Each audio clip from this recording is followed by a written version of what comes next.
Hello and welcome to the show. Listen, thank you so much for joining us on this show. You know, this month is all about the power of giving. This is the Power of Giving series, and we're going to have two special ladies coming on talking with us. We're going to have Miss Lisa Swift Young and Miss Kia Jarman, and they're going to be talking about, guess what?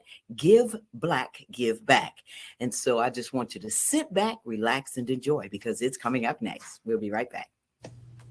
The Curry Insurance Agency has served the community for over 30 years with hundreds of trained representatives to assist you in selecting health plans. Curry Insurance Agency is the largest marketing insurance group in the state of South Carolina for Medicare Advantage and represents all major health carriers. Annual enrollment for Medicare Advantage is October the 15th through December the 7th. Curry's motto is people don't know how much you know until they know how much you care. Call Curry Insurance Agency today at 803-536-0889.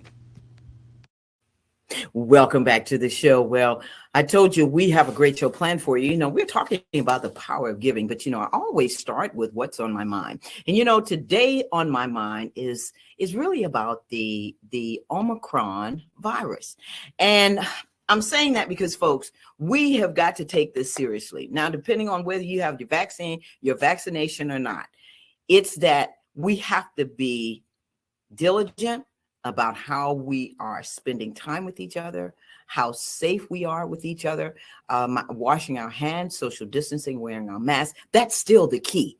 It doesn't matter when you don't have the vaccine and all. I mean, I'm vaccinated. I'm going to let you know that. I went on and got the vaccine. Scared to do it? Yes, I was, because I was vaccinated for the flu many years ago in college, and it didn't turn out I was in ICU. That's a whole nother story.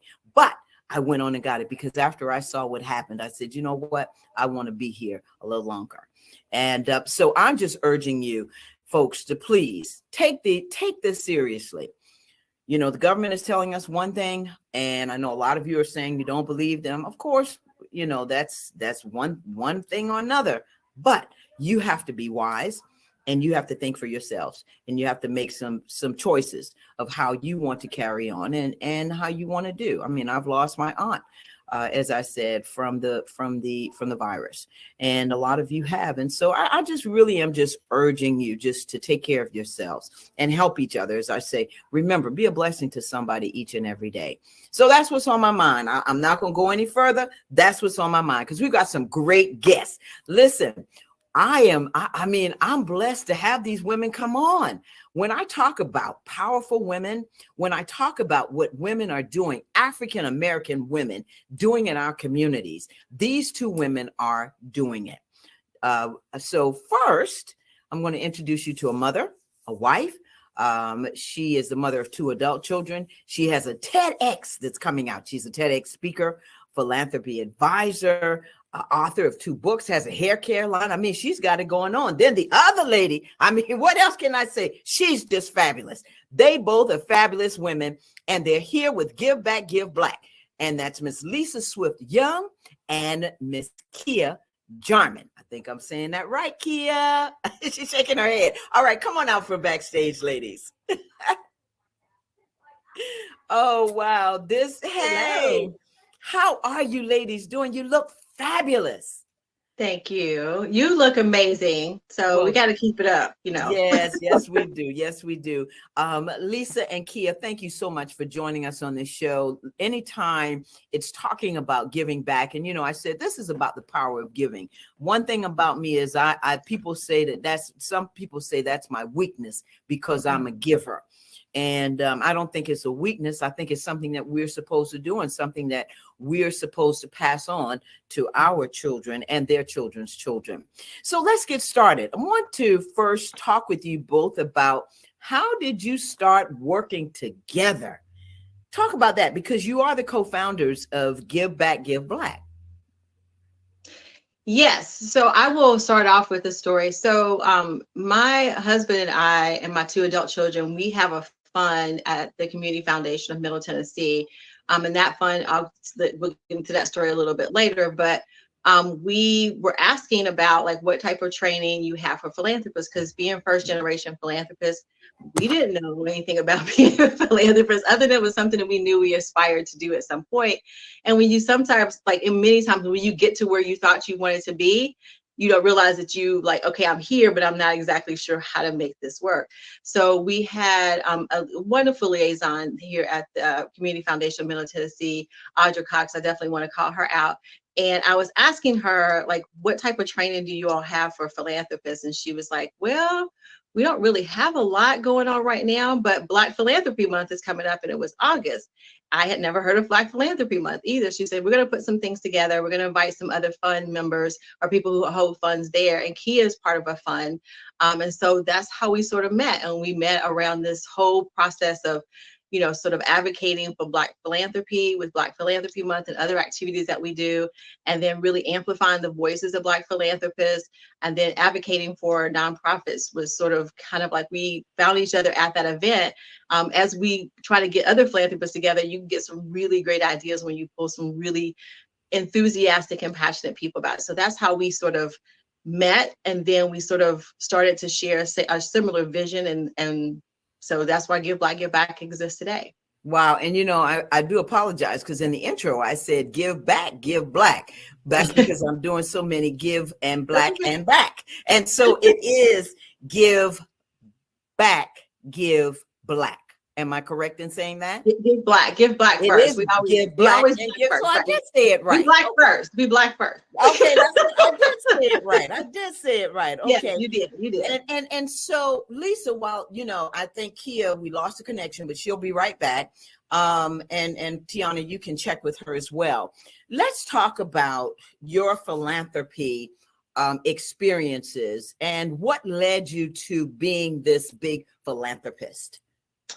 So my story is a multitude of different things. I think everyone, you know, every Black person out there can relate to the fact that, you know, in church, you got that dollar passed to you and you were supposed to put it in the tray. You know, I did most of the time, and, you know, sometimes you did, but so I think that thing of giving is sort of definitely ingrained in the family. You know, I grew up AME. So if anybody's familiar with AME, you know how we do. We got the missionary, we got the tithes, we have all the different ones. So we were used to giving because it was sort of happening throughout the whole service, right? And so that was definitely the roots of what you're supposed to give, and that was, you know, we manifest that directly in the church specifically. And then as I grew as an adult, you know, you start to realize the blessings that you have when you get out there and you start to see other people, you know, don't have as many resources as you have, and you see situations that you want to change. And I kind of separated at that point where I kind of look at philanthropy, and really philanthropy is really about helping people out of a situation. Charity for me is sort of helping people in that situation. And I know we talked about recently, Kia and I were having actually keeping charity is a little bit of keeping that person in a situation. We're really not working towards this, you know, end goal. I am a person who likes to work myself out of a job. Most of the positions I've gotten to the point to where they can run without me, and that doesn't scare me. So philanthropy is really where I sort of embrace philanthropy. And then one of the dreams that I had was to have my own foundation, not knowing what that was. I just still wanted to do that. And that was sort of how the Change We Seek, which is the fund, and my husband and my 2 adult children, we manage that fund, and we fund it through the books that we write, you know, things with the hair care line. And so we continue to fund that way. And then any speaking engagements and that type of thing, that's how we fund the giving as well. So we give of ourselves, and then people give to us, you know, as far as in terms of money, and then we give that back to the community. Right. And you know, that's so important. Kia, thank you for joining us. I know you had a little connection problem, but I want to thank you for being on the show. Listen, I asked earlier how you all got together, and Lisa kind of gave us a great overview of how you got together. But moving forward, wanted to ask you about your philanthropy experience and why you became this big philanthropist as well. Thank you. Well, thank you, Tammy, for having us. We are so excited to be here. And philanthropy is one of my favorite words. It is all the syllables that I want people to embrace, every last one of them. My philanthropy story probably started as a young person particularly as a Girl Scout. I'm a lifetime member of Girl Scouts. My first experience was 5 years old, going to I always was really in a church troop. My last troop I was in was a Black-led troop, largest Black-led troop probably in Tennessee still, because of just how many people were coming through. We had so many troop leaders who didn't even have children of their own, but really sold back into to their ministry, if you will. And so I believe that was probably the first time I understood, because a huge tenet of being a Girl Scout is serving other people, is supporting other people. It is upholding the Girl Scout law and all that comes with it. And part of that is really embracing how you support other people, not just in money. So we often talk about what philanthropy really is. And so Lisa gave a great definition that I will just elaborate enough to say: time, talent, treasure, testimony, or truth. It is all of those things. And so even your platform is a philanthropic platform by telling the truth, by making sure that our stories are documented, making sure that our stories are memorialized, because very often in the Black community, as we all know, a lot of our stories are oral and we're passing those down. And what happens is that I was talking to someone the other day, and they said every few years we lose a part of the story. We lose that back end history of the story. And so platforms like this one is part of how we do that. But I started that storytelling. I started that knowing how to stand in the gap for other people through Girl Scouts. And as I moved through my trajectory as a Girl Scout, I became a speaker.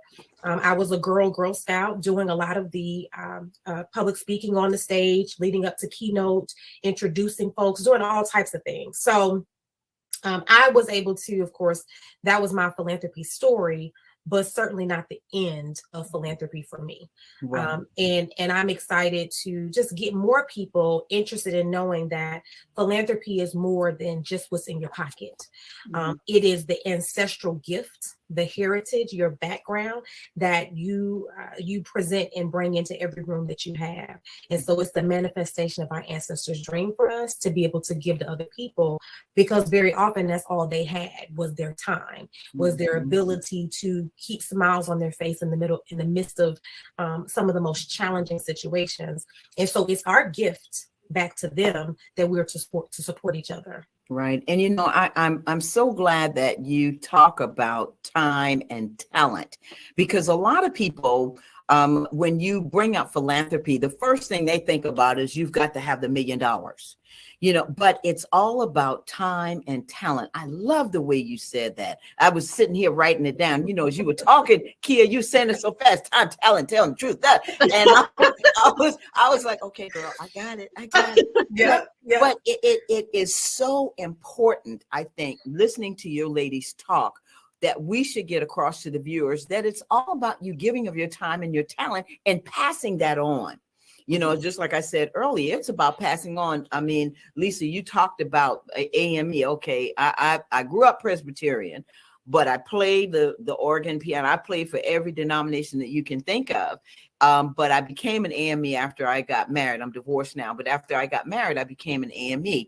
And one of the things is you give. And that's one of the things that I know. But listening to you ladies, you both have the similarity that you got this from, you received all of this as a young person, growing up. It wasn't something that just came about. It was something that was instilled in you. And I love the way that you all are sharing that. I want to talk about the focus of your organization. Talk about Give Black, Give Back. Yeah. I'll jump in first.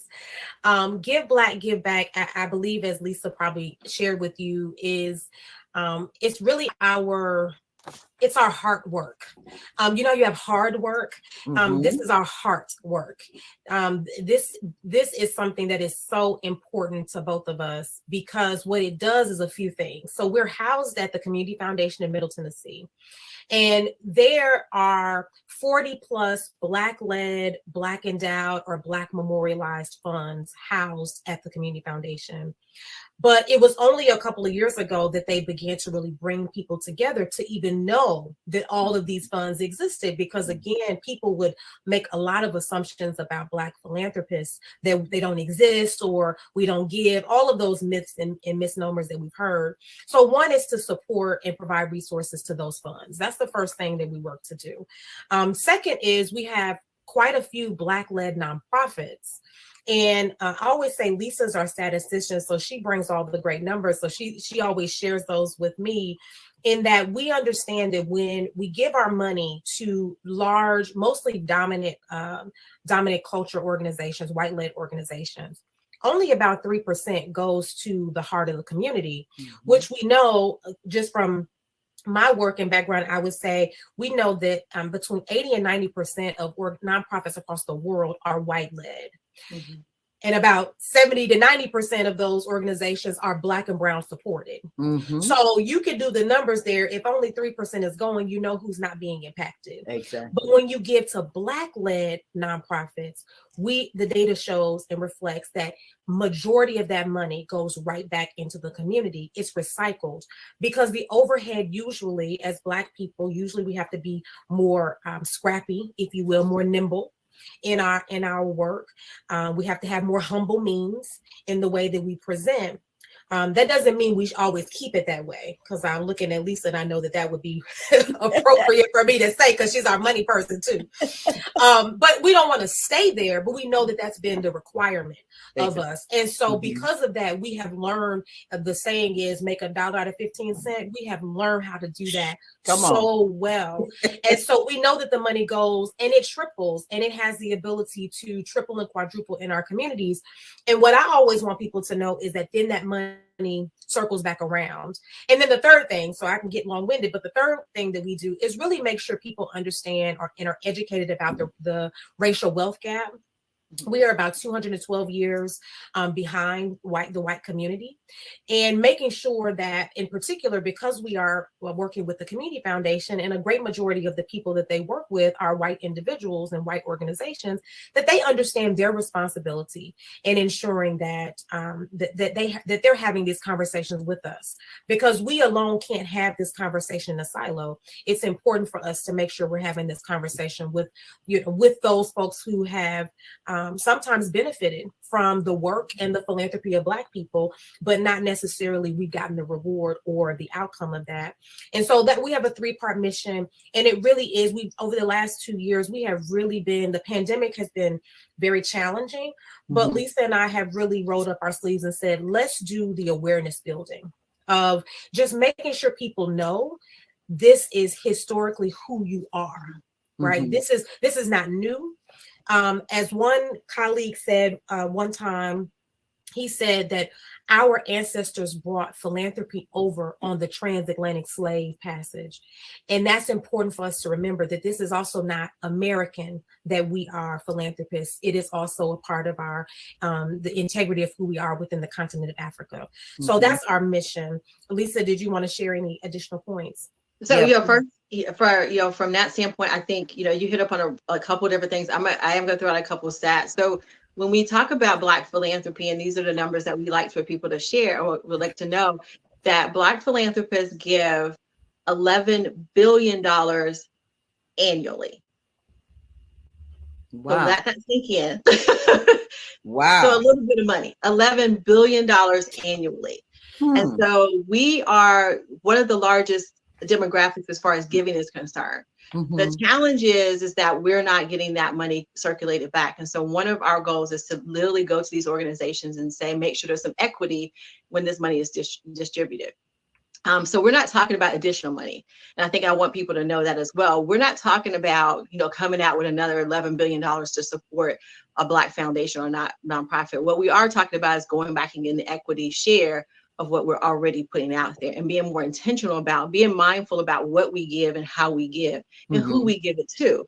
And when we're talking about white-led organizations, I do a lot of studies and work around that, and they really struggle with not understanding the racial component of why it needs to be a Black-led organization, whether or not it's a foundation or a nonprofit that actually can do the work, because the intricacies of what we deal with on a regular basis have sort of kind of got sidelined. And Kia mentioned something early. We are really good at doing, we have neck bones, we have oxtails, we do all that stuff.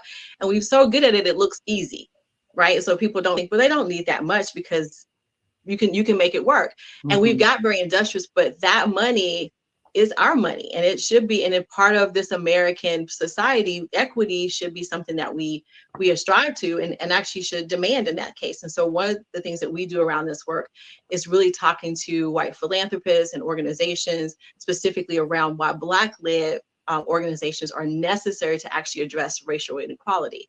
That it will not be done on the lines of, what the status quo says, because we have a very intricate story.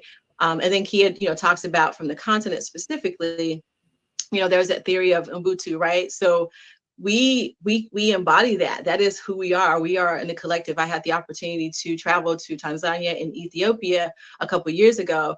And just to see the way that they sort of help each other and support each other in the community, they don't have as much as we have materially, but I would venture to say they actually have more as far as collectiveness is concerned. And that's definitely what I saw. And so they were, asking us about America. They know a lot more than we know about them, first of all. But I was like, don't lose that. Like as Africa starts to, as the continent and the different countries start to really embrace and own the power, just keep that collective, because that's not something that we have here consistently, and that's what we're trying to do around Black philanthropy. There were a couple of, ladies, I tell you what, I've got so many questions, but you're going to be with me for the next, for the whole hour. But just the questions that come to mind. Kia, you brought up some great things. I like, about hard work. We talk about hard work, but that hard work, which actually here in your heart. One of the things, Lisa, that you mentioned about talking with the white organizations and philanthropists about making sure that those dollars go to African-American Black organizations. The one thing that there's, and I won't say it's a myth, but it's a constant thing that comes up. And the question is, what do you say to philanthropists that say, well, Black organizations, they don't know how to handle the resources that they're given? I know that's a number one question. I'm sorry. I'm pretty sure I can see your face, Kia. I see you, Lisa, shaking your head. What do you say to them when you're sitting in those big meetings around the table? What do you say to that person? Yeah. Well, sometimes I probably shouldn't be the person sitting at the table, because I want to, y'all talking about AME. I love the AME folks. I've worked on the quadrennial, all of those things. But let me just tell you, sometimes God is still working on me. Okay. Amen. Hello, me too. Come on. So in that instance, I'm not always the best person to sit, because I don't enjoy defending the Black humanity, which is a lot of what I work towards, is Black humanity, so we can really get towards liberation. But what I will say is that I would probably bring up situations. So here in Nashville, not only are we in a global pandemic relative to COVID-19 and systemic racism, Nashville has also had some great hits. And so one of them in the last couple of years was a tornado. And then we had a Christmas Day bombing, but I'll stick to the tornado. Mm-hmm. When the tornado happened, immediately Black-led organizations were in place to be response and emergency preparedness in a way that the city and government and FEMA and Salvation Army and American Red Cross, none of them could be. A lot of Black-led organizations were right on the ground because they're already in the community doing the work. Mm-hmm. So my response is, why is it comfortable to throw dollars at us in the midst of an emergency, but not so that we can, as Lisa already talked about, so that we can sustain, maintain, thrive, and not just survive? Why is it that we're only giving money when it is an emergency, or when it is something that is happening in our world that you think this is kind of hush money? What I also would say is the great contradiction of white supremacy is confusion. I just have to put it out there. And confusion would have us thinking that we're not good stewards of money. But let's be very clear. who is managing some of the books for slave owners, who is managing the crop, who's managing the household, so why are we competent enough to take care and raise your children, and take care and support your wife, or take care and support you in such horrible conditions? Because I want to be clear, this is not behavior that we're doing because we want to be there. Or I can think about my great grandmother, very poised woman, white glove woman, very astute in the church, part of every social organization available. In her time where she was working, though, she was having to clean someone's home, take care of someone's home, take care of someone's children. Why are we comfortable with that, but not comfortable acknowledging that we're also great stewards of the money? So it doesn't make sense. It's confusion. And so that's why, for me, I don't like to sit and defend Black humanity, because we could build an entire country, but you won't give us the money to then repair ourselves in the way that you have harmed us in this country. I'm not going for that. So that's why I say I shouldn't always be at the table. But if I'm at the table, that's what I would say. It's just to remind us of the foundation. If the indigenous people, of course, were the creators of the land and the stewards of the land, the nurturers of the land, the Black people had to come in and continue to till the land, then why can't we be the ones to continue to groom the land in the way that we know is best, with the funds that we, of course, have put in? Because see, this is the other part. People were more valuable, people, than house, than land. People, if you look at the books, you look at the numbers, you look at what they pay for a house, and you look at what they pay for people, then you're going to see some significant differences. And so then for me, it's just about, how do you pay that back? How do you repair such harm? We shouldn't even be having a conversation about that question, but you're absolutely right. It does come up. Yeah. And you know, you bring up, I mean, well, this is all about economics and history. And I, you know, I love history. I'm a historian as well. I'm from Charleston, South Carolina. So you already know, enslaved Africans came through our ports. That was it. And I've always been of the mindset that we have to educate. And what you're talking about, and that's why I'm hoping a lot of the viewers, when they are looking at this show, that they hear the education of these two Black women that are talking about statistics, that are talking about the history of our people and how we can make a difference and increase knowledge and awareness about where we need to be with our money, with how we spend our money and how we take care of each other. You know, when you say give Black, and give back, it's all about us doing that. And so I mean, as I'm sitting here, I'm like, okay, I'm in a class. We getting ready to get down. And, and so I love what you said, and the way you answered that question, because there is a challenge. And that's the challenge of getting this money circulated back into our communities and into our organizations, our Black-led organizations. Lisa, I'm going to ask you the question. Kia brought it up. It's about Black-led nonprofits. You talked about the racial wealth gap. What do you see that we can do to start closing that gap? Because that gap is like this. There's a couple of different things. So, you know, the fund that my husband and my children I have is specifically around financial literacy. And it is about looking at financial literacy at a very early age and looking how we spend our money. You know, there's nothing wrong with getting nice shoes and getting your hair done and all those other things, but to be more intentional and mindful about how we're spending our money is extremely, like I think you said something at the very beginning about legacy. This is about how we leave the condition better than we left it. Our community sometimes has some challenges with that. You know, so like, I didn't have it, so you got to go get it, right? And so the way that we sort of address that is really setting up a foundation, you know, money-wise, talent-wise. You know, I want to touch on talent as well. So talent, treasure, truth, and testimony, all the things in particular about sharing those things. But when we're talking about money specifically, I think it's around being mindful about how we spend our money. You know, I had a really good example. My grandparents had 14 children. Tennessee, 14 children, and they, bought a house and raised their kids because they were very intentional about how they spent their money. And my grandmother always gave her tithes, right? So she always put something back. And that was something that on my father's side, I learned as well. I had my Aunt Essie, my dad's aunt, had this saying, and she was like, always pay yourself first. I consider she's the great migration economist is what I call her. She came up from the South and went to Chicago, and that's what she brought with her. She was like, pay yourself first. So my father had that sort of philosophy, and he passed it on to us. There are some simple things like the rule of 72, and the rule of 72 basically says that whatever percentage interest rate is, you divide it by 72, and that's how when it doubles. So if you're investing at 7%, every 10 years, that money will double. And I learned that really, really early. And so I learned that also it works the opposite way. So if you're paying 20% on a credit card, that money, you're going to owe double that in 3 years, 3 or 4 years. So it works both ways.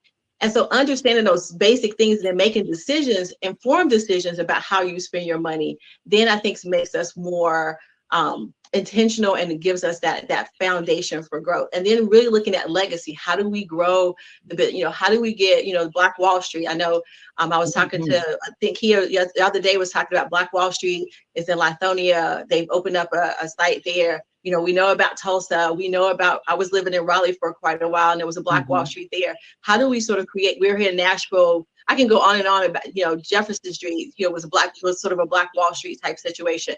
So that going back to our ancestors and basically looking at what they did, they sort of had a good foundation. They didn't have the resources. Now we have the education. Now we have some of the policymakers. You go on about name all of the policymakers out there, and really engaging and going back and saying, okay, how do we take what our ancestors put a foundation to, and then use the power that we have right now? But that really core piece is really, parents getting serious about financial literacy and passing on to their kids, and, having an allowance and those types of things, and having those conversations around money. That seems to be a taboo in our community. Money is sort of like, that's something you talk about. And I think we have to get really comfortable talking about money. My pastor always says, it's like, there's no sense in having a GoFundMe of raising more money than you've ever seen in your life when you did. So let's kind of let's work that around and figure out how to make that work. So really taking a look at the money's there, because we can come up with X amount of dollars to bury somebody, but we don't seem to have that same urgency when we're actually doing it. So how do we make that happen? Exactly. And it's all about education. It's something that you said just a minute ago, that reminded me about the fact that we have to educate our children, because as you said, money is, you want to buy a $300 pair of tennis shoes. You can invest that money. You can take that and invest that at a young age. If you got $300 to buy a pair of tennis shoes, now tell me why you can't invest some of that money. And I think it becomes a point now where I see this with some of our young people, where they have had, go back to the parents. Well, I didn't get this, so I want to do this for my child. I want to make sure that my children have this and they have that. And then you give them so much. And then what happens? They don't follow through with trying to learn. But having parents like we had, like you said, your grandmother. And by the way, I had an Aunt Essie too. And what Kia said about her grandmother and all, and how they save money. Because I look back at it and I'm like, how did these people put $10,000 in a scholarship at school and they only made $20,000 a year? Yeah. It's not right. The thing about money is that money grows. When you understand some of the basic rules of money and how money grows and it continues to grow, I think it feels like it's a lot. We were having this conversation about our goals, for Give Black, Give Back. And we were talking about, a goal for us. And so at first, you throw out a goal and it feels like, oh, that's a lot of money. And then you start stepping back and you go, wait a minute. If I look at it this way and look at it that way, then that money comes in. I want to touch base on something really quickly about when we talk about talent. So in philanthropy, there is this line item a lot of times called in kind. And so we as African Americans probably didn't know what that was. So in kind is when people give some of service of themselves, or like, you maybe have an attorney who does like their work pro bono and they charge that, or you might do some different services, and that's in kind. That is philanthropy. That is a line item on there. And so we don't own that. Sometimes we just give that away.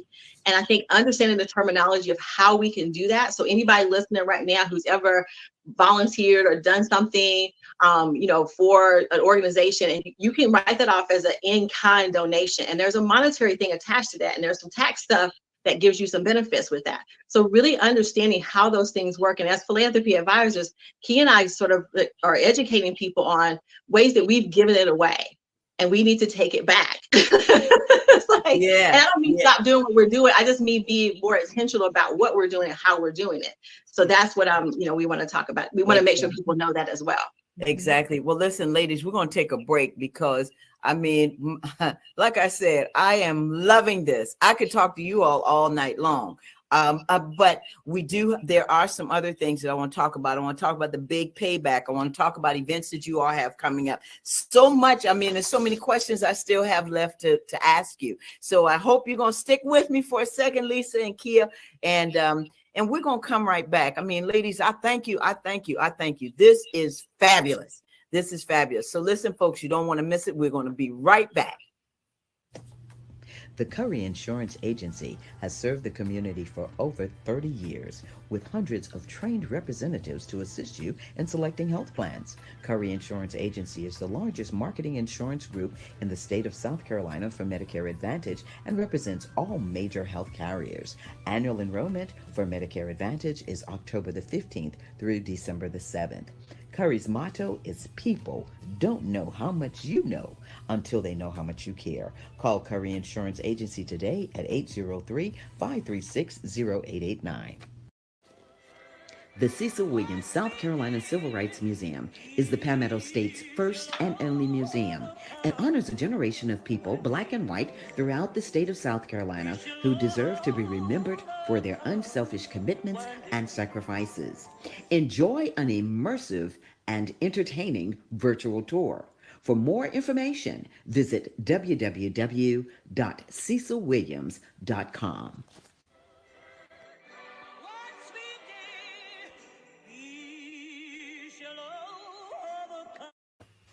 Welcome back to the show. Listen, if you're joining us, you see these beautiful women, phenomenal women, Miss Lisa Swift Young and Miss Kia Jarman. They're here. They're co-founders of the Give Black, Give Back organization. And so this is the power of giving, folks. And so these ladies, if you missed the first segment, wait till this segment. All right. So ladies, thank you again for joining me. This has been just a great conversation, talking about what your organization is all about and the hard work that you're doing and your mission. My question to you is, now I want to talk about Black Philanthropy Month. Talk about that, because a lot of people don't know about Black Philanthropy Month and how they can get involved. Kia, would you answer that for me, please? Yes. So Dr. Jackie Copeland and several other great folks founded and created Black Philanthropy Month, I believe over 10 years ago. I believe this past year was the 10th year. And for the past 2 years, Nashville, we've been celebrating Black Philanthropy Month as an opportunity to, again, put a special spotlight on why it's important to give. Now, let me be clear. We want you to give all year round. There is no ending to the giving because we need the money all year. As Lisa and I were talking, as she was mentioning our strategic planning, she said, do people not need to eat other times of the year because we're always giving out, turkeys and dinners, and those are really important. See, again, we need those things, but we also need to eat again in January, February, and so forth. And so that's what we feel about Black Philanthropy Month, is it just gives us another opportunity. If you only maybe gave at the top of the year, or if you gave at the end of the year, it gives you another midpoint, if you will, or a little past midpoint to be able to give. What we do locally, we always start with history. As you can tell, I love history as well. It's really important to me because in order for us to uphold humanity, we have to understand the historical perspective. So we always start with history. So we have a local historian or someone who has global reach talking about what has happened and the real importance of philanthropy. And then we move into some particular subjects like young people giving, We talk about, Lisa just mentioned the GoFundMe, how we really set up on the business side of the bank. So understanding that. We talk about self-care and the importance of mental health in the philanthropy journey. Because one thing we don't talk enough about is hopefulness, and how hopefulness has to be a strategy for your philanthropy plan as well. If you don't have hope, and so how you get there is, of course, doing that self-care piece, having that strong mental health and mental wellness. If you don't get to hope, then it's not going to happen for you in terms of giving. You're not going to be able to tap in. And you're not going to also be able to receive, because see, we also want to talk about the cyclical giving and receiving. And so we really want to be in the hope business as well, helping people to champion that for themselves so they can get that. That's why philanthropy is so important to us, so they can capture the hope again that their ancestors wanted for them, that their ancestors couldn't sometimes get for themselves. And so we get to hope, and then we can get to philanthropy. And so that's how we have spent a lot of our time during Black Philanthropy Month. This year, we were able to have Valeda Fullwood, who was one of those wonderful women who came together with Dr. Copeland to create Black Philanthropy Month. We will continue to do our annual event. Oh, and the other thing, I have to share these two other points. So one is that Black Philanthropy Day is August the 13th. And so our city has deemed Black Philanthropy Day, Give Black, Give Back Day on August the 13th. That's one. And then the second is that we have a Changemaker series. So Lisa and I've been doing these video Zoom interviews throughout the entire pandemic, again, to tell stories. And the people who are interviewees that we had, we gave scholarships at our 4 historically Black colleges and universities in their name.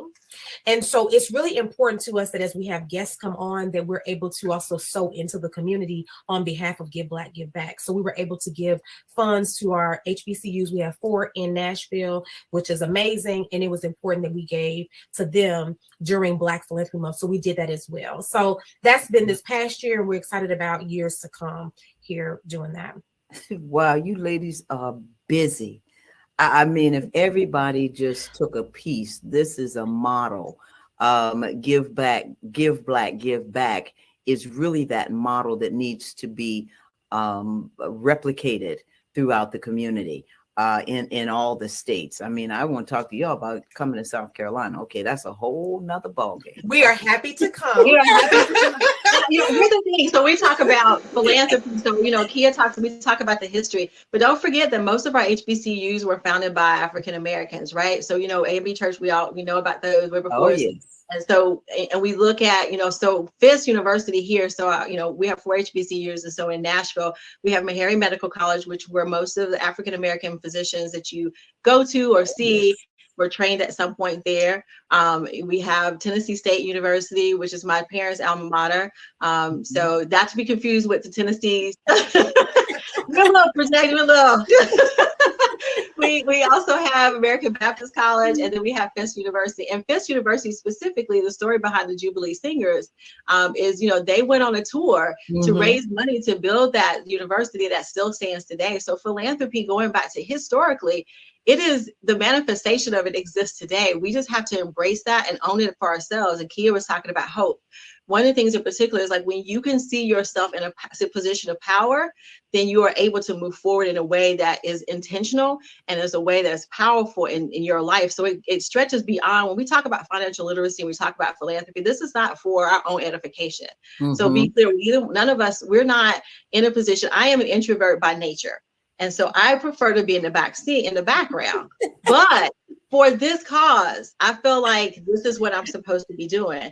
And so the Lord gets on stage and I'm like, your words, not mine. Exactly. And so we talk specifically about philanthropy and those things, we look at those, we have those stories, the schools there in South Carolina, there's a couple that are also started by African Americans. So it's not like, we just need to acknowledge those and realize that it's been done before. And so we have the tools to do it. We just need to embrace that and, create more universities and, scholarships and colleges and businesses. We can do all those things. We just need to coalesce around.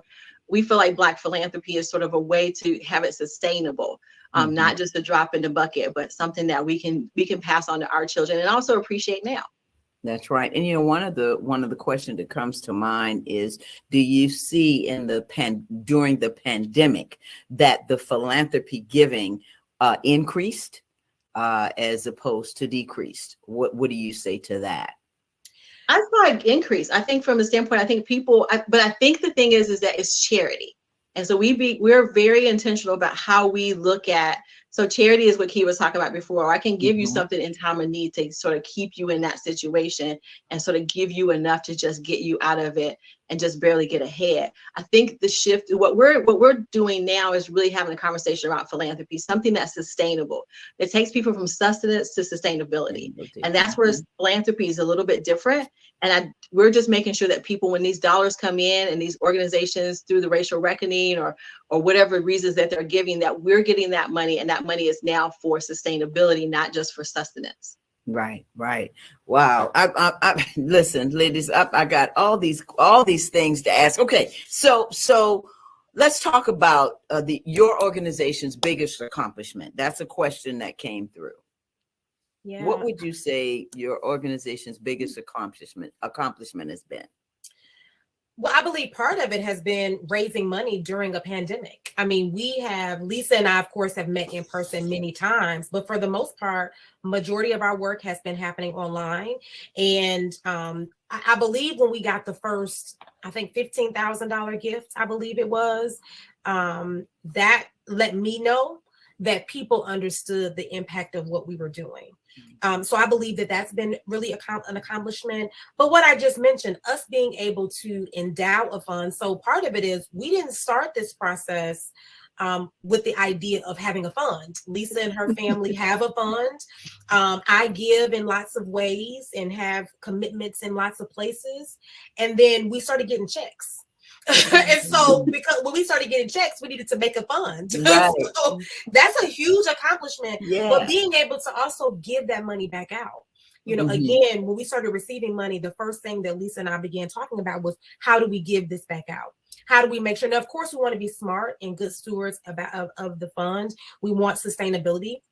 We'd like to raise $1 million. I want to go ahead and put it out there so that way people who are out there can make sure that they go to the website and make a donation.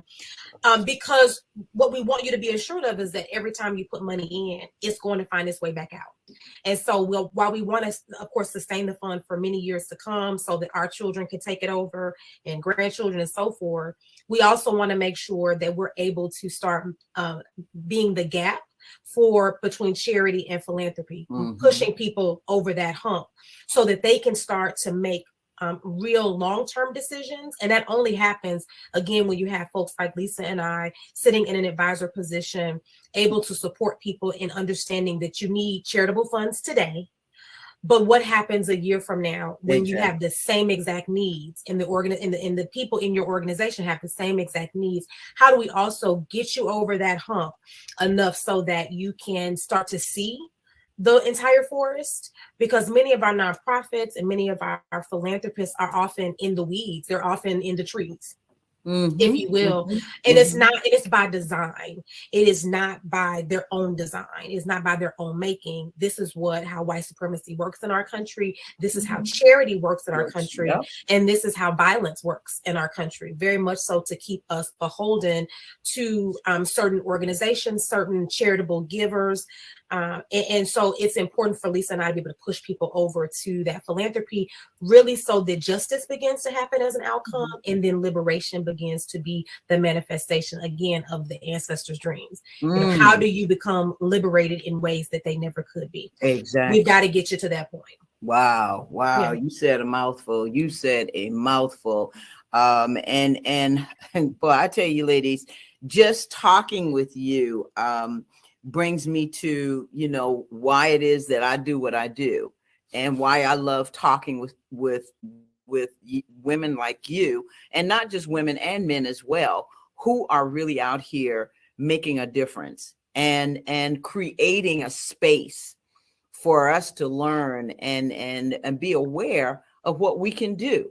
Just like you said, it's about us now liberating. It's about us being liberated. I love the fact that you talked earlier, Kia, about hopefulness and the self-care piece. That's a big part. I'm a big mental health proponent, and that's a big piece of being able to even give $1.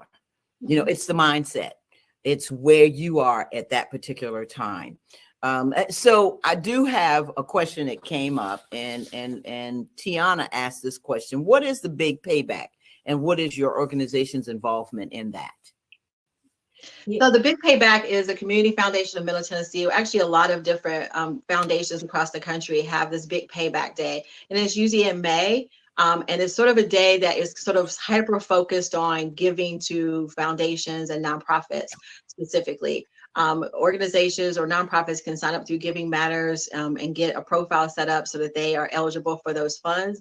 And so there's an all-out sort of concerted marketing effort to talk about the big payback, about paying it back, so paying it forward, so that whole concept of paying it forward, so the big payback and how that money comes in, so that so these foundations and nonprofits will have money to sort of give out to the community in kind, and try to figure out, how to help certain organizations. Mm-hmm. And do you feel that Black nonprofit organizations are increasing?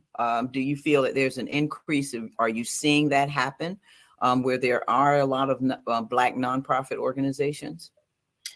The number itself of organizations, or the amount of money? The number of organizations and the amount of money. Yes. So there are lots of Black-led nonprofits. My personal desire is that we don't have more organizations, but we enhance the organizations we have. Here's what I mean. This is where I'm trying to get people to understand mission over ego. Because a lot of times what we're doing is we're starting nonprofits because we didn't like something that someone else said or did. But the reality is the audience is the same. And so what we do when we start new nonprofits, because of that, and I'm not saying if you have a brand new mission that's not being accomplished anywhere else, please, by all means. But if you don't have a brand new mission that's not being accomplished somewhere else, and it's not being, there's no outcomes happening, or there's outcomes happening, then you probably should connect with someone else. Because what happens is we split the kitty, if you will. Like, we literally are not able to get enough in an organization. So 5,000 here, 5,000 there, that's not enough to do really anything. As a matter of fact, one of our organizations recently sent the money back. She was that offended by receiving such a small amount of money from a government entity, because of the amount of work that we have to do to show up. We do a lot of labor. Black-led nonprofit leaders do a lot of labor because we're always educating. So anytime something happens in the community, who they call? They call the Black leaders. That's right. Anytime something happens in certain parts of the community, certain zip codes, who do you call? You call the credible messengers, the people that you know can impact change. You give, as Lisa already said, you give that dangled carrot so we can just eat a little bit but never get full. And so we're seeing an increased number of Black-led nonprofits, but my goal is for us to really start to figure out, how do we create mergers, how do we create joint relationships, so that we can, or collective impacts, where we come together under umbrellas to impact certain systemic changes, so that we can get greater funding. Now, again, Lisa already mentioned the $11 billion of annual giving that we give. And so, of course, the amount of money that's coming into the organizations is increasing, but not nearly as fast as it should. When I'm looking now at the big payback last year, $4.2 million was our last May, or this past May, rather, giving. And so a very, very, very small amount of that went to Black-led nonprofits. And so Lisa and I have really taken on the mission to make sure that our nonprofits get some more front and center attention, and then we create some designations, some specific prizes for them, and some specific outcomes for them, so that they can start to rise to the top. Because the thing about the big payback, though really wonderful, if you don't have a lot of promotion behind it, or if you don't have a big team, then sometimes you can be missed, particularly because everything's alphabetical.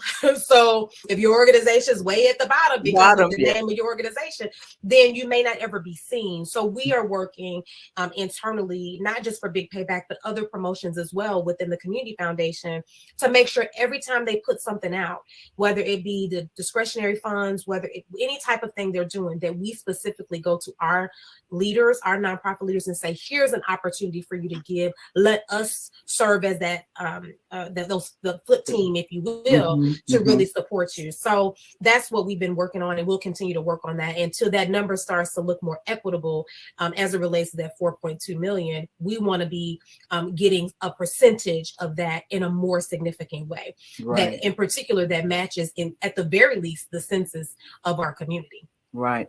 So that's one of the things when we talk about foundations. So I want to be clear to make sure people understand the difference between what we're talking about with nonprofits and we're talking about the foundation as far as Give Black, Give Back. So one of the things that happens is, you know, these big foundations, United Way, Metro, we all know those in particular, that money is not filtering to the nonprofit. So Give Black, Give Back is a fund that you can give to, just like you would give to the Ford Foundation or to United Way or whatever.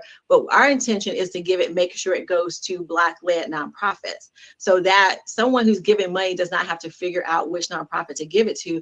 We coalesce that. Now, having that number, when we get to that $1 million next year, we'll now have a platform to be able to say, we're managing $1 million that we are giving out to the community. So now when we go to get a grant, or we go to look at organizations, or we go to, you know, the Ford Foundation or these other foundations that are bigger, we can say, what percentage of your money is going to Black-led? And if you can't manage that and you don't have the numbers to prove that, we're going to ask you to transition that money to Give Black, Give Back, so that we can do a better job of getting it to where it needs to be from that standpoint. So we are really grabbing money and saying, we're creating, you know, an economic powerhouse to where we can get money to these nonprofits so that they get things done. So I want people to understand that there's a difference between what we're doing and what we're actually helping. So we're a foundation in the sense that, you know, Ford Foundation or any of the other foundations that you've heard of, that's what we're doing with Give Black, Give Back.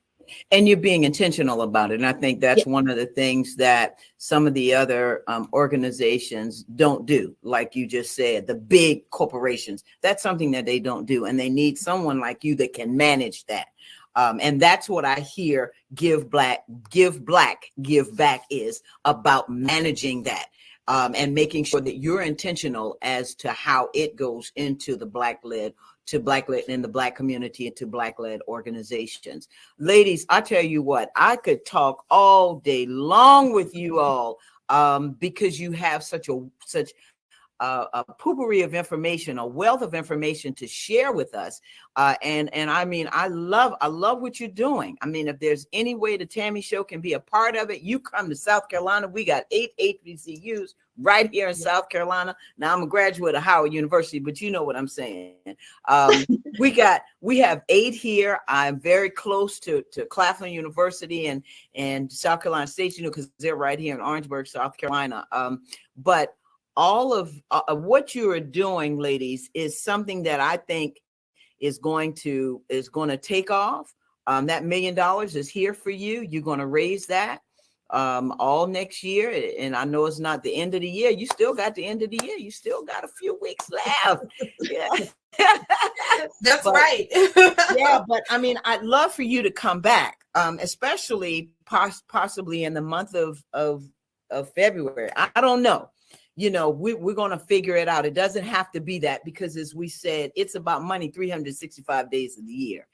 It's not just about just this time. And this just happened to be the power of giving, because as I said, I'm a giver. And that's what I thought about in December. I said, it's all about giving. My mother used to say, you get $1. I guarantee you, Tammy, you're going to come home with a penny, because you're going to give the rest of it away. And so it is. I think she spoke that over me too much. But anyhow, ladies, thank you. Now, I do have one last question for you, and I want to know what's next. I got 2 questions. What's next for Give Black, Give Back? And then I'm going to have you tell us some words about yourself. So what's next? For me, me is always, I am, I've been in corporate America for a lot of years. And so it comes down to money for me. It comes down to really creating an economic platform for, Black philanthropists. First of all, to get, I could tell you stories about Black philanthropists that we all we know their works, we just don't know their names, and I want to make sure that we do that. We are working on a book. So that is something that Kia and I are putting together right now, as far as, about Nashville philanthropists and about how that works from that standpoint. I mentioned I have a TEDx coming up, and so to raise the platform from that standpoint, as philanthropy advisors, we are willing and able to come to any organization that wants to seriously have philanthropy that has a social impact and that will impact the community. And we believe that you need a philanthropy advisor who understands the real issues and how to get that done. So that is something that we are working on as well, not only in Middle Tennessee, but also expanding that beyond the borders of the U.S. And into whatever we need, whatever God says is next. That's what's next for me. All right. Yeah. How about you? Well, I'll be more explicit. We want to raise that $1 million+ so that we can impact more people. As Lisa said, we really want to be connecting with folks like you who can put us into new environments to be able to advise. What I will say is that there are folks like us all across the country, and it's also important that we're coming together with them. And so we've been talking in particular about coming together as a consortium of Black philanthropists, particularly within the Southeast, and being able to have some real dialogue about how the model, you mentioned that, which is so crazy because it's such a big part for us, the modeling of how this works, so that, again, the mission for us is not to be tied to our ego. It is to be tied to the outcome, which is that we're able to get to liberation for Black folks. And so those are things that are next for us. I always am going to be on the Justice Over Charity train. So I'm constantly available for those presentations and really wanting to talk more about how justice shows up and how it's more important than charity, because charity is what got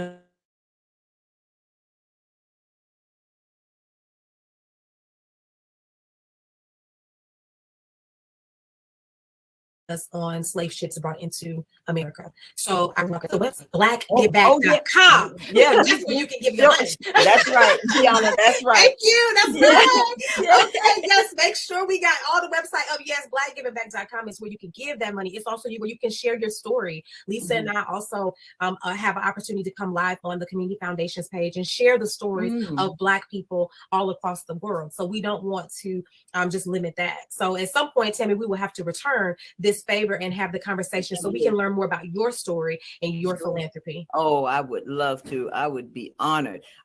Communities Foundation in Charleston, South Carolina, led by an African-American man.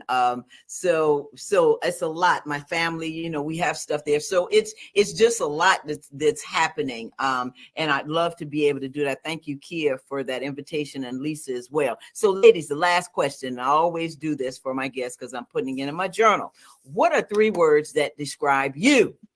I'm going to start with you first, Lisa. I'm going to go to I connect, create, and commit. Connect, create, and commit. I love it. And then Kia. Disruptor, innovator. Oh, what's my third? It's so many things. Contrarian.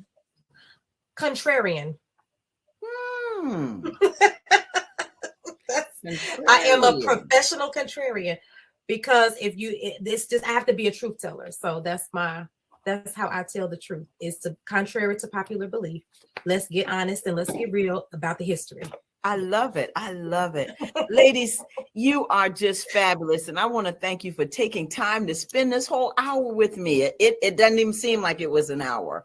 And so many congratulations to you, Lisa, on the TEDx. I'm looking forward to seeing that as well. And Kia, all the work that you both are doing in your community.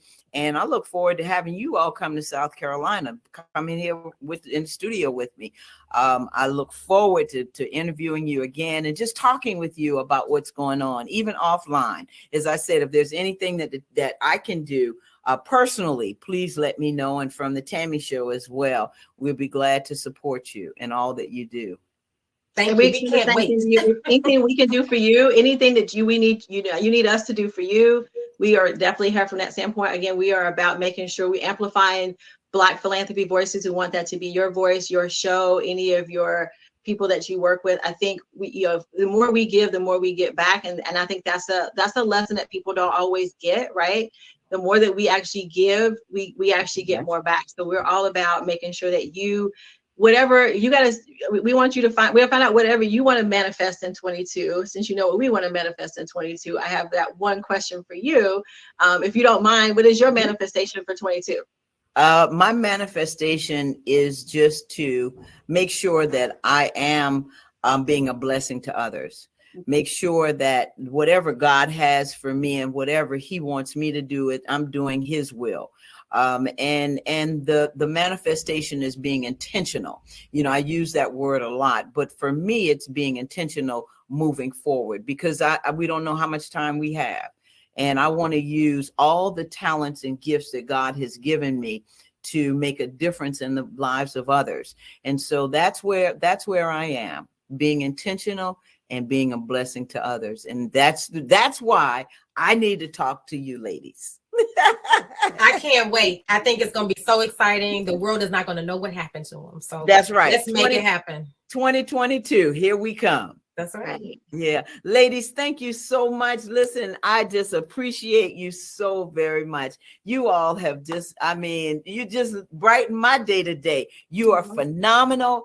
You are wonderful women, God-fearing women. I just love to talk with you, and I love what you're doing. Congratulations on Give Black, Give Back. And I look forward to hearing more about what you are doing in our communities. Thank you. For our people. All right. Thank you. Thank you. Take care of yourself now. You too. All right. Thanks. Thank you, Lisa. Thank you, Kia. Bye. Bye-bye. Well, I tell you what, when you talk about phenomenal women, see, that's what I love. And Tiana, I want to thank you, because she's a producer.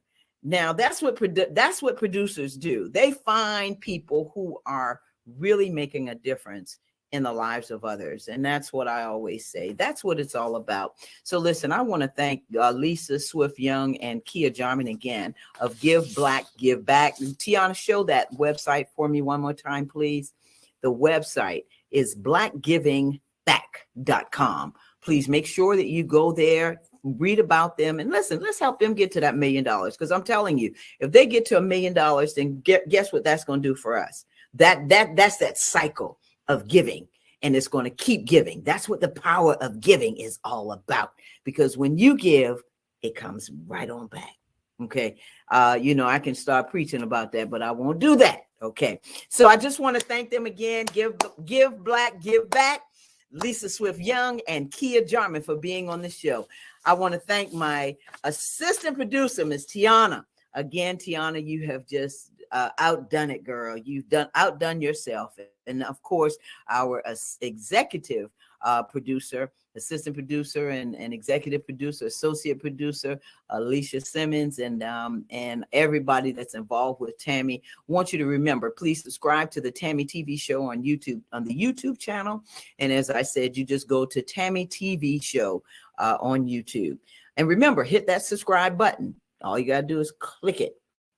I want to thank all the subscribers that have subscribed to the channel. Let us be a blessing to someone today and every day. I tell you what, have a safe and wonderful week. Remember, wash your hands, wear your mask, and social distance. Thank you again for joining the show. Until the next time, we're going to have a great show planned for you. You don't want to miss it. The power of giving. Take care of yourself and be safe. Bye-bye.